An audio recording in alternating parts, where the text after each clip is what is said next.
नमस्कार साथियों, welcome to अपनी ज्योग्राफी यूनिवर्सिटी। साथियों, भूगोल परिवार में आप सभी का स्वागत है। बहुत महत्वपूर्ण सेशन है, छोटा सा सेशन है साथियों। मध्य प्रदेश सेट एग्ज़ाम आप सब का 1 तारीख को होने वाला है साथियों। आप सब ने काफ़ी लंबे टाइम तक इस एग्ज़ाम के लिए मेहनत की। पहले ये 11 जनवरी को होने वाला था, फिर डेट बढ़कर आपकी 1 मार्च को हुआ, तो समय भी मिला और मेहनत भी आपने दुगुनी की। इसका परिणाम जल्द ही आपको मिलेगा, एग्ज़ाम में देखने को मिलेगा। और बहुत सारी क्लासेस यूनिट वाइज हमने भूगोल की चलाई और सारी रिकॉर्डेड क्लासेस थी, है ना। रिकॉर्डेड क्लासेस को हमने लाइव किया, तो आप सभी विद्यार्थियों ने वो सारी क्लासेस देखी। बहुत अच्छा भी लगा क्योंकि विद्यार्थी इतने एक्टिव रिकॉर्डेड क्लासेस को देख रहे थे, रिवीजन कर रहे थे। आप सबके बहुत अच्छे कमेंट भी आ रहे थे। तो साथियों, एमपी सेट एग्ज़ाम में अब आप जाने वाले हैं, देने वाले हैं। परसों आपका एग्ज़ाम है। तो साथियों, एग्ज़ाम हॉल में आपको किस रणनीति को फॉलो करना चाहिए, एग्जाम हॉल में आपका माइंडसेट क्या होना चाहिए, पेपर आप देने जा रहे हैं तो वहां पर किन बारीकियों से आपको ध्यान में रखना चाहिए, कौन सी सिली मिस्टेक आपको नहीं करनी है, उसके बारे में हम टू द पॉइंट बात करेंगे। पेपर अटेम्प्ट करने का तरीका क्या होता है, उसके बारे में हम टू द पॉइंट बात करेंगे। ठीक है साथियों, क्योंकि मेहनत सभी विद्यार्थी करते हैं, लेकिन कहीं ना कहीं वो विद्यार्थी जो एग्जाम हॉल में एक उचित रणनीति को, एक बैलेंस माइंडसेट को और एक पीस एंड काम, मतलब शांत और सरल होकर पेपर अटेम्प्ट करता है, तो उसका पेपर अच्छा जाता है, उसकी रिकॉल करने की शक्ति अच्छी होती है और वो पेपर को अच्छे से करता है। तो साथियों, किन विशेष बातों पर ध्यान रखना है उसके ऊपर तो हम टू द पॉइंट बात कर सकते हैं और करेंगे। और दूसरी साथियों, मैं आपको ये कहूँगा कि अगर जो बातें अभी मैं 5-7 मिनट में आपको बताने वाला हूँ, अगर ये आप ध्यान में रखते हैं तो लगभग आराम से आप 15 से 20 मार्क्स, 10 से 20 मार्क्स आराम से बढ़ा सकते हैं, क्योंकि ये ऐसी बातें हैं जो सिली मिस्टेक को कम करती है। ठीक है, चलिए स्टार्ट करते हैं। तो साथियों, एग्जाम में पेपर सोल्व करने की एक रणनीति होती है, एक तरीका होता है। उस तरीके के बाद में अगर आप तुक्का लगाते हैं तो वो तुक्का भी आपका सटीक जाता है। ठीक है, एकदम हवा में लगाया हुआ तुक्का सत्य नहीं होता है, क्योंकि बहुत सारे ऐसे क्वेश्चन होते हैं एग्जाम में जिसको आप तुक्का लगाकर उसको सही करते हैं, एग्जैक्ट पढ़ा हुआ नहीं होता है, लेकिन आपके सबकॉन्शियस माइंड में होता है, उसी से वो आप सत्य के निकट पहुंचते हैं। तो साथियों, सबसे पहली बात यहाँ पर यह है कि understand the importance of time management. ठीक है, सबसे जरूरी है समय प्रबंधन, क्योंकि यहाँ पर आपका पेपर फर्स्ट भी है। पेपर फर्स्ट आप सब लोग जानते हैं, मैथमेटिक्स है, रीजनिंग है, तो वहाँ पर समय बहुत लग जाता है। विशेषकर नेट एग्जाम देने वाले विद्यार्थी जानते हैं, क्योंकि सेम पैटर्न आपका नेट का है, तो वहाँ पर टाइम मैनेजमेंट आपको करना है साथियों, ये बहुत अधिक महत्वपूर्ण रहेगा। ठीक है, दूसरा, विच सेक्शन टू स्टार्ट, कहाँ से शुरू करें, ये सबसे अधिक महत्वपूर्ण है।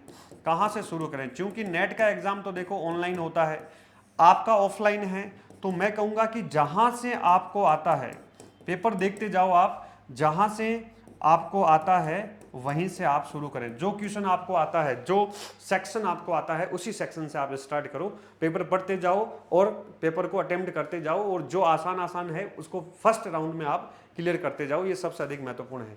नेवर फॉलो द सीक्वेंस, कभी भी आपको सीक्वेंस को फॉलो नहीं करना। ये अडिक जाके नहीं होना कि मुझे पहला, दूसरा, तीसरा, चौथा, पांचवा, छठा, सातवां, आठवां, इस सीक्वेंस के साथ ही क्वेश्चन को अटेम्प्ट करते हुए आगे बढ़ना है। पढ़ते हुए जरूर आगे बढ़ना है, अटेम्प्ट करते हुए आगे नहीं बढ़ना है।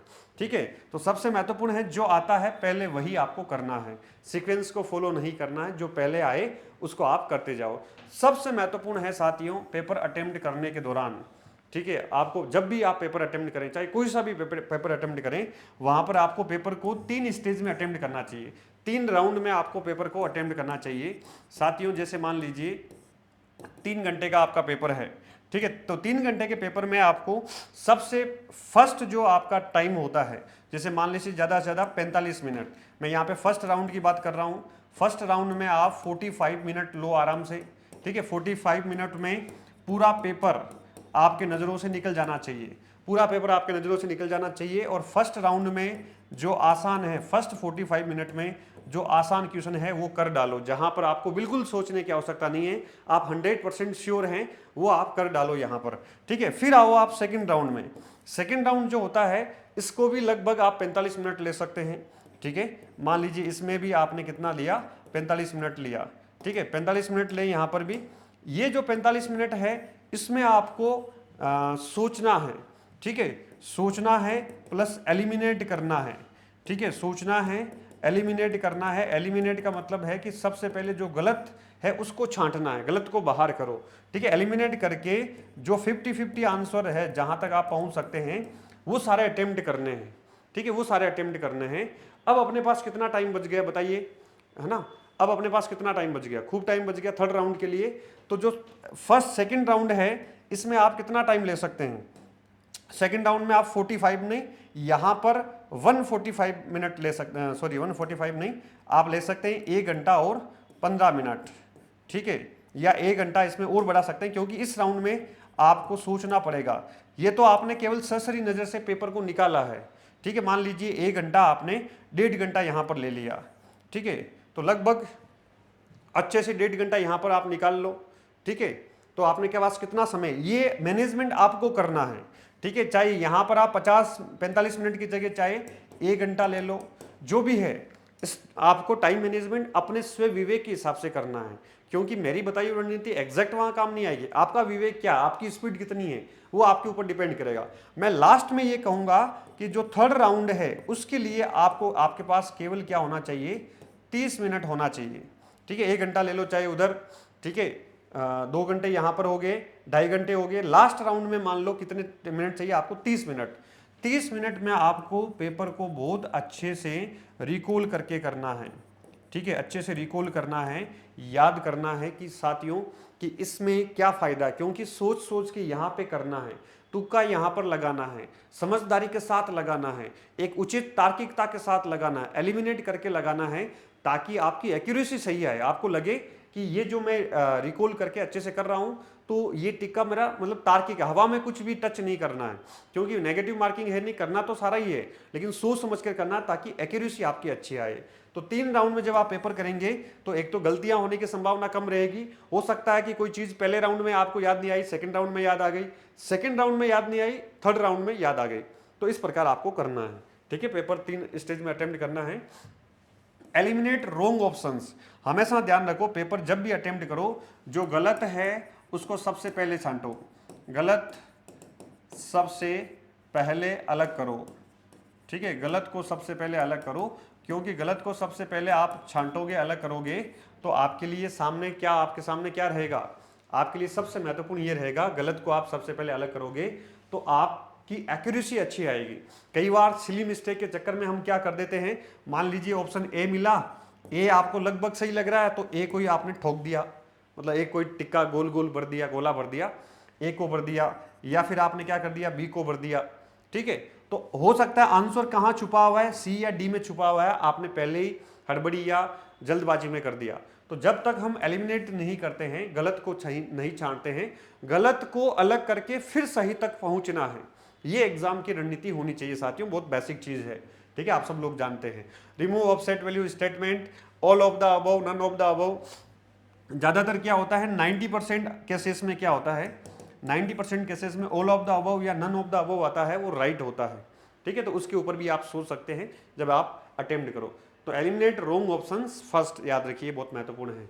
अगला है understand the importance of the time management, इसके ऊपर हमने हालांकि बात कर ली है, क्योंकि पेपर फर्स्ट है वो आपका टाइम टेकिंग होगा, ठीक है, उसमें पैराग्राफ भी होगा, उसमें उसमें पैराग्राफ भी होगा, उसमें आपका मैथ रीजनिंग भी होगा, है ना, डीआई भी होगा, ये बहुत अधिक टाइम टेकिंग वाला पार्ट है, ध्यान रखिएगा, इस चक्कर में कहीं भूगोल में नुकसान नहीं हो जाए, ये आपको ध्यान में रखना है, ठीक है। अगला देखो मोस्ट प्रोबेबल ऑप्शन, ये क्या होता है कि एक रिसर्च पे आधार पर बहुत सारे विद्वानों ने, बड़े बड़े जो एग्जाम एनालाइजर होते हैं वो ये बताते हैं कि रिसर्च बेस्ड ज़्यादातर ये होता है कि जहां आपके सामने नेगेटिव मार्किंग नहीं है और एकदम ब्लैंक है, तो ज़्यादातर ऑप्शन आंसर कहाँ छुपा हुआ होता है ना, 70% आंसर कहाँ छुपा हुआ होता है, बी में छुपा हुआ होता है, या फिर 60% आंसर कहाँ छुपा हुआ होता है, सी में। जहाँ एकदम ब्लैंक है वहाँ बी, या आप है ना अपने अंतरात्मा के हिसाब से सी करके आ सकते हैं, ये एक मोस्ट प्रोबेबल ऑप्शन हम कह सकते हैं, ठीक है। और स्टेटमेंट आते हैं, यहाँ पर आप सब लोग जानते हैं जो लॉन्गेस्ट स्टेटमेंट होता है, जैसे मान लीजिए ये ए स्टेटमेंट है, ये बी स्टेटमेंट है, ये सी वाला स्टेटमेंट है और ये डी स्टेटमेंट है, तो इसमें जो सबसे लंबा स्टेटमेंट होता है, लॉन्गेस्ट स्टेटमेंट होता है, उसके राइट होने के चांसेस 80 से 90% होते हैं, जो लंबा स्टेटमेंट है, क्योंकि कोई भी इंसान किसी स्टेटमेंट को गलत करेगा तो उसमें उसको शॉर्ट में लिखेगा, लंबा करना है तो वो सही जो स्टेटमेंट होगा वो हमेशा, है ना, लगभग हमेशा लंबा होगा, इसलिए इसके ऊपर आपको ध्यान में रखना है। ठीक है, लॉन्गेस्ट स्टेटमेंट 90% सही होने के चांसेस रहते हैं। अब साथियों क्या होता है कि जब भी हम पेपर अटेम्प्ट करते हैं, जनरली हम क्या होते हैं, ओवर कॉन्फिडेंट हो जाते हैं। ठीक है, पेपर अटेम्प्ट करने के दौरान कुछ बहुत सारे क्वेश्चन ऐसे आपको लगेंगे, जब आप पेपर अटेम्प्ट करते हैं ओवर कॉन्फिडेंट हो जाते हैं वाइल अटेम्प्टिंग द पेपर, उस दौरान क्या होता है, जैसे मान लो एक क्वेश्चन आपके सामने है, आसान क्वेश्चन लग रहा है, लेकिन आप अटक गए या आपने जल्दबाजी में सही कर, अरे अभी तो पढ़ा है, अरे ये तो मैं करके आया हूं, या इस टाइप की कुछ चीजें आपके अंदर हड़बड़ाहट होती है, क्योंकि एग्जाम हॉल में मन इतना शांत नहीं होता है। तो मन की जो हड़बड़ाहट है कहीं ना कहीं वो हमें यहाँ पर ओवर कॉन्फिडेंट दिखा देती है कि ये तो मैंने पढ़ा है, ये मेरे यहाँ पर था, नोट्स में था, सूरज सर के नोट्स में था, है ना, या क्लास में मैंने पढ़ा है, या मैंने यूट्यूब से पढ़ा है, तो कहीं ना कहीं वो चीज़ आ जाती है। लेकिन वहाँ पर आपको ओवर कॉन्फिडेंट नहीं होकर तार्किक रूप से सोचना है ना, आंसर देते दौरान कभी भी आपको ओवर कॉन्फिडेंट नहीं होना है। ठीक है, ध्यान रखना है, वो गलती हो जाती है बड़ी। Leaving MCQ blank and sequence error, जब ओवर कॉन्फिडेंट होते हैं, जब हड़बड़ी में होते हैं, जब जल्दबाजी में होते हैं, साथियों हमेशा ध्यान रखिए, हमेशा इस प्रकार की छोटी मोटी गलती होती है जिसमें हम या तो क्या करते हैं, जब अपनी सीक्वेंस, है ना, मान लीजिए आपने 4 क्वेश्चन किए, 5 क्वेश्चन किए, सीक्वेंस भरना स्टार्ट किया, आपको 2 नंबर का क्वेश्चन 3 में भर दिया, 4 का, फिर ये ऐसी सीक्वेंस जो है ये पूरी आगे गलत होती जाती है, और ये गलत आपके लिए बहुत भारी पड़ जाता है। छोटी सी मिस्टेक होती है, और विशेषकर ऑफलाइन एग्जाम में ही होती है। ठीक है, या तो एमसीक्यू आप ब्लैंक छोड़ के आ जाते हैं, लास्ट में फटाफट, है ना, एक साथ भरने की कोशिश करते हैं कि लास्ट में भर देंगे, पहले पेपर कर रहे हैं, लास्ट में पता चला कि 2 मिनट बचे हैं, सारे एमसीक्यू अभी खाली पड़े हैं, भरने हैं। ठीक है, तो वहां पर मिस्टेक हो जाती है, और या इस प्रकार की हड़बड़ी में आप सीक्वेंस एरर कर देते हैं, जो भरना किसी में और था उसके साथ साथ पूरी लाइन ही आपकी गलत हो जाती है, तो यहाँ पर 10-12 क्वेश्चन एक साथ गलत हो जाते हैं। इससे बचना है, जो सरल क्वेश्चन है उसको एक साथ भरते जाओ। ठीक है, जो हार्ड क्वेश्चन है, जहां लग रहा है कि इसमें सोचना पड़ेगा, तो ऐसे 5-7 क्वेश्चन एक साथ भर दो, है ना। ऐसा नहीं कि 50 क्वेश्चन छोड़े हुए हैं, पहले टिक टिक पेपर में कर रहे हो, फिर एक साथ 50 भर रहे हो, ऐसी गलती नहीं करनी है साथियों, यहाँ पर बहुत बड़ी मिस्टेक हो जाती है। ठीक है, दूसरा, यहाँ पर पेपर है, तो पेपर में हमेशा पेपर बनाने वाला आपको कंफ्यूज करने की कोशिश करता है, हर क्वेश्चन में ऐसा होता है, तो कंफ्यूजन से आपको आगे बढ़ना, कभी भी हमेशा ध्यान रखो, जहां कंफ्यूजन है, जहां लग रहा है, उसको लास्ट राउंड के लिए छोड़ दो, तुरंत आगे बढ़ो। अगर फर्स्ट राउंड में ही कंफ्यूजन वाले पर फोकस ज्यादा कर लिया तो साथियों वहीं पर आप फंस जाओगे, नहीं तो तुरंत आगे बढ़ो और अगला क्वेश्चन अगले राउंड में चले जाओ। कि कंफ्यूजन है, कोई ईगो पे नहीं लेना है, आपको लगेगा अरे यार मैंने तो कल ही पढ़ा था, अरे यार मैंने तो परसों ही पढ़ा था, अरे मैंने तो बहुत अच्छे से टेस्ट सीरीज में किया था, और मैंने बहुत अच्छे से पेपर में किया था, यूट्यूब पर सर ने करवाया, है ना, कोर्स में सर ने करवाया, ऐसे बहुत सारी चीजें आपको लगेगी, लेकिन वहां अटकना नहीं है, क्लियर नहीं है, माइंड को ब्लॉक कर रहा है, क्योंकि अगर कंफ्यूजन में अटक गए आपका माइंड वहीं ब्लॉक होगा, रिकॉल करने की पावर तुरंत डाउन चली जाएगी, अगले क्वेश्चन में नुकसान होगा। तो जहां कंफ्यूजन है तुरंत आगे बढ़ो, लास्ट में देखेंगे। तो कंफ्यूजन से हमें आगे बढ़ो, अटकना नहीं है, कभी भी ईगो पे नहीं लेना कि मैंने तो किया है, मुझे आता है, इसको ही करके मैं आगे बढ़ूंगा, ऐसा नहीं, तुरंत आगे बढ़ो, जो होगा लास्ट राउंड में देखेंगे। ठीक है, बहुत अच्छे अच्छे आसान आसान टॉपिक आपको कंफ्यूज करेंगे, जैसे मान लो प्लेट विवर्तनी, किसी से आपसे क्वेश्चन पूछ लिया और प्लेट विवर्तनी आपका फेवरेट टॉपिक है, कितनी प्रैक्टिस कर चुके हैं, लेकिन कुछ ऐसा नया क्वेश्चन आ गया जो आपको कंफ्यूज कर रहा है, वहां आप अटक जाओगे, वहां फंस जाओगे कि ये तो प्लेट विवर्तनिकी से मैं अगर मान लो गलत करूंगा तो मेरा क्या होगा। ठीक है, तो वहां अटकना नहीं है, जे भी है आसान टॉपिक से हैं, फिर भी आपको कंफ्यूजन है तो लास्ट में देखेंगे, ऐसा आपको करके आगे बढ़ना है। ठीक है साथियों, चलिए, तो यहां रुकना नहीं है। ट्रू एंड फॉल्स, ठीक है, ट्रू एंड फॉल्स, लगभग देखो इसमें जो सत्य, ऐसा कोई कथन स्टेटमेंट आता है, 60% चांस होते हैं वहां पर सत्य होने के, 60% चांसेस रहते हैं वहां पे सही होने के या सत्य होने के, ये आपको ध्यान में रखना है ट्रू एंड फॉल्स में। ठीक है, तो ऐसे स्टेटमेंट पर आप थोड़ा सा फोकस कर सकते हैं। एसर्शन एंड रीजन वाले जो क्वेश्चंस आते हैं साथियों, देखो इसमें भी रिसर्च बेस्ड है कि both A and R correct, R is the correct explanation of A. यहां पर देखो 80-70% चांसेस होता है कि ये, मान लो कुछ भी समझ में नहीं आ रहा है या कंफ्यूजन है, ज्यादातर ए और बी में कंफ्यूजन होता है, तो 80% 70% चांसेस रहते हैं कि फर्स्ट ऑप्शन सही होगा। दूसरा क्या होता है, both A and R are correct, मतलब ए और आर दोनों सत्य है, लेकिन एक दूसरे की व्याख्या नहीं कर रहे हैं, ठीक है। इसके जो चांसेस रहते हैं वो 60 से 70% चांसेस रहते हैं, ठीक है। और बाकी के जो चांसेस रहते हैं 50%, 40%, 30%, ठीक है। तो ज़्यादातर आंसर ए और बी में होता है जब एसर्शन और रीजन वाले ए आर बेस्ड क्वेश्चन आते हैं, ठीक है, कथन और कारण वाले क्वेश्चन आते हैं साथियों। तो इसमें भी आप थोड़ा सा अपना दिमाग लगा सकते हैं। अब साथियों, एग्जाम केवल एग्जाम नहीं है, ये आपके मन की शक्ति का, आपकी संकल्प की शक्ति का परीक्षा है। आपकी संकल्प की शक्ति कितनी मजबूत है, आपकी दृढ़ इच्छा शक्ति कितनी मजबूत है, उसकी भी ये परीक्षा है। तो एग्जाम मैनेजमेंट केवल एग्जाम हॉल में शुरू नहीं होता है। एग्जाम मैनेजमेंट आपकी परसों परीक्षा है, ये आज से नहीं, ये 10 दिन पहले, 5 दिन पहले ही स्टार्ट हो जाता है कि आपकी मन स्थिति क्या है। एग्जाम एग्जाम एग्जाम है, चारों तरफ माहौल बना देते हैं, है ना, और चिड़चिड़ापन, मतलब मन से चिड़चिड़ापन रहता है, हर चीज़ से चिढ़ते हैं, थोड़ा तनाव सा महसूस करते हैं, तो उसका भी आपकी रिकॉल पावर पे फर्क पड़ता है साथियों, ध्यान में रखना है, ठीक है। तो यहाँ पर एग्जाम मैनेजमेंट केवल एग्जाम हॉल में ही शुरू नहीं होता है, ये आपकी आंतरिक मन स्थिति से शुरू हो जाता है। आप क्या सोचते हैं, कैसा सोचते हैं, आपकी पारिवारिक स्थिति से, पारिवारिक स्थिति का मतलब है फैमिली सपोर्ट कितना है, ठीक है, आप परिवार से कितने परेशान है, परिवार आपको कितना दबाव डाल रहा है, ये कुछ बेसिक चीजें भी फर्क पड़ता है। कई बार है ना, जैसे 12th के बच्चे का एग्जाम होता है, पूरे परिवार में तनाव का माहौल होता है, अरे इसको मत छोड़ो, इसका एग्जाम है, तो वो जो माहौल है ना, उस माहौल से भी तनाव ज्यादा और उत्पन्न हो जाता है, ठीक है। आपके व्यवहार से, स्थिति परकीय, ये सबसे अधिक महत्वपूर्ण है कि आप कितने स्थिति परकीय हैं, आपका व्यवहार कितना शांत कूल है, उसके ऊपर बहुत डिपेंड करता है। बहुत सारे विद्यार्थी बहुत कम पढ़ते हैं, है ना, एक्यूरेसी और मार्क्स उनके ज़्यादा आते हैं, लेकिन वो क्या होते हैं, स्थिति परकीय होते हैं, वो घबराते नहीं है, वो तनाव नहीं लेते हैं, वो मस्त रहते हैं, एग्जाम का बर्डन नहीं लेते हैं, ठीक है, क्या हो रहा है चीज़ों का बहुत फर्क नहीं पड़ता, वो माहौल भी नहीं बनाते, वो शांति से पढ़ते हैं। कोई गाने बजा रहा है कोई बात नहीं, है ना, उसका ध्यान उधर नहीं जाता, नहीं तो लोग चिड़चिड़े हो जाता है, अरे ये गाना कैसे बजा रहा है, मेरा तो एग्जाम है, तो उससे ज़्यादा और मन स्थिति खराब होती है। तो स्थिति परकीय है, जैसा शांत मन है वैसा पढ़ते रहो, जो होगा अच्छे से होगा, मेहनत आपने की है, ठीक है। और ऑटोमेटिकली आपकी एकाग्रता ही सबसे अधिक महत्वपूर्ण है। ये स्थिति परकीय का होने का मतलब ही यही है कि एकाग्र होकर तैयारी करना, एकाग्रता, ठीक है। तो यहाँ पर एग्जाम मैनेजमेंट, परीक्षा प्रबंधन इसको कहते हैं, ये आपके पूरे माइंड का खेल है, आपकी साइकोलॉजी का खेल है, ठीक है। पढ़ते सब है, कंटेंट सबके पास है, नोट सबके पास है, सारी चीजें वही पढ़ रहे हैं, लेकिन आपकी साइकोलॉजी क्या है, आपकी मन स्थिति क्या है, आपका एटीट्यूड कैसा है, पॉजिटिव है या नेगेटिव है, एग्जाम को बर्डन ले रहे हैं या नहीं ले रहे हैं, ठीक है, किस में ले रहे हैं, कैसे चीजों को आसान करके आप देख रहे हैं, ये सबसे अधिक जरूरी है साथियों। लास्ट में यही कहूंगा कि विद्यार्थी अपने एग्जाम के दौरान जितना शांत, जितना कूल, जितना काम, सहज सरल होकर जाता है, एग्जाम उसका उतना ही अच्छा होता है, क्योंकि एग्जाम यहाँ का खेल है, यहाँ जितनी शांति है आपका पढ़ा हुआ, क्योंकि सब विद्यार्थी खूब पढ़ते हैं और जो एग्जाम में आएगा वो सारा आप पढ़ के जाएंगे, लेकिन वो जो 3 घंटे हैं, वो 3 घंटे आपके लिए सबसे अधिक महत्वपूर्ण है कि उसमें कितना आप रिकॉल कर पाते हैं।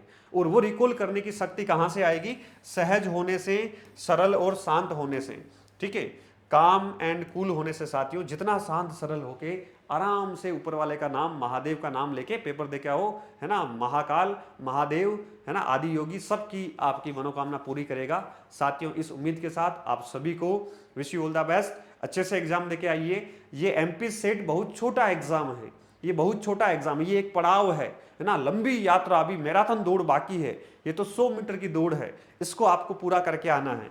लंबी दौड़ कहाँ है, लंबी दौड़ है एमपी असिस्टेंट प्रोफेसर में। लंबी दौड़ साथियों ये है, ये लोग सेलेक्ट हुए हैं, Madhya Pradesh assistant professor exam हो 2025 में, इन सब ने अपनी केवल 23 सीटों में अपनी असिस्टेंट प्रोफेसर की यात्रा पूरी की है। अब आने वाले एग्जाम में तो आपके सामने साथियों, है ना, सीटें ही सीटें हैं, बहुत सारी सीटें हैं, ठीक है। अपनी मेरी तरफ से जो प्रयास चल रहा है, एमपी असिस्टेंट प्रोफेसर का नोट्स आ चुके हैं मध्य प्रदेश असिस्टेंट प्रोफेसर के, सब लोग अपनी यूनिवर्सिटी एप्लीकेशन से मंगवा लेना। जैसे ही आपका एग्जाम हो 1 तारीख को, 2 तारीख से एमपी असिस्टेंट प्रोफेसर में लग जाना, ठीक है। नोट्स शानदार, केवल 2 बुकलेट निकाली है, एक इंडियन ज्योग्राफी की अलग बुकलेट आएगी, 3 बुकलेट में पूरा कवर हो जाएगा एमपी असिस्टेंट प्रोफेसर। जो आप पढ़ रहे हैं वही सारा है, उल्टा उससे छोटा है, अभी तो आपने नेट के लेवल का पढ़ा है ना, उससे भी छोटा है मध्य प्रदेश असिस्टेंट प्रोफेसर का पाठ्यक्रम, ठीक है साथियों।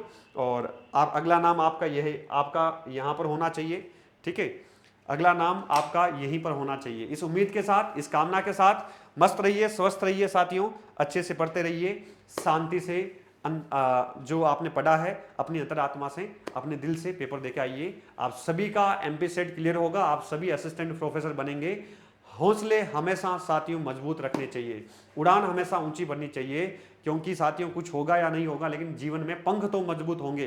तो ये हौसला आपके अंदर होना चाहिए, ठीक है। और मैंने हमेशा कहा है कि हम गांव के लोग कभी हारते नहीं हैं, या तो जीतते हैं या सीखते हैं। ये भाव अपने अंदर है तो हमें कोई रोकने वाला नहीं है। असिस्टेंट प्रोफेसर बन के दिखाएंगे, इस सपने के साथ, इस उम्मीद के साथ आप सभी का ये एग्जाम अच्छा होगा। चलिए आप सभी को अगेन पूरे अपनी यूनिवर्सिटी परिवार की तरफ से all the best, thank you, good luck. मिलते हैं, पेपर सॉल्यूशन करवाएंगे, परसों आप पेपर देकर आइए, फिर पेपर का पूरा सॉल्यूशन करवाऊंगा शानदार, और ये दिखाऊंगा नोट्स में कहाँ से कैसा क्वेश्चन आया, मैंने कहाँ पढ़ाया, सारी चीज़ें बताएंगे आपको, ठीक है। चलिए मिलते हैं, all the best, thank you.